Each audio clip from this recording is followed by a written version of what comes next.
আশা করি সকলে ভালোই আছেন। সালমান আটলির নেক্সট প্রজেক্ট সম্পর্কে এখন আমি আশা করবো, যেটা 2026 সালে আসবে, যেটা এনসাইটেড কিছু আপডেট এসেছে, সেটা এখন আমি আপনাদের শোনাবো। সালমান আটলির আপকামিং সিনেমা বাজেট ধরা হচ্ছে প্রায় 500 কোটি রুপি, জেস ইন্ডিয়ান রুপি। বর্তমান প্রি প্রোডাকশন রয়েছে এবং 2026-এর গ্রীষ্মে শুটিং ও যাবতীয় কাজ শুরু হবে। যতদূর জানা গেছে, ভাইজান এই মুভি নিয়ে খুবই এক্সাইটেড।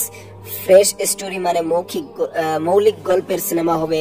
এছাড়া আটলির ভাইজানের কাছে ডিমান্ড করেছেন আগের ফিজু কেপেল শেপে ফিরে আসতে, যাতে ক্যারেক্টারটা পর্যায়ে ভালো করে ফুটিয়ে তোলা যায়। এটলি একটি অন্যরকম ভাইব তৈরি করতে যাচ্ছে এই মুভির মাধ্যমে। রিউমার রয়েছে রজনীকান্ত থাকতে পারে ভিলেন হিসেবে। হ্যাঁ, এটা মাল্টি স্টার ফিল্ম, তবে এই কথায় কোনো ভিত্তি নেই। দেখা যাক, সালমান খান ব্যস্ত সিকান্দার নিয়ে, আর রজনীকান্ত ব্যস্ত কুলি নিয়ে। দেখা যাক এবার কি হয়, দেখা যাক কি হয়, কবে আইতেছে এটলি এবং সালমানের ইটলি 6।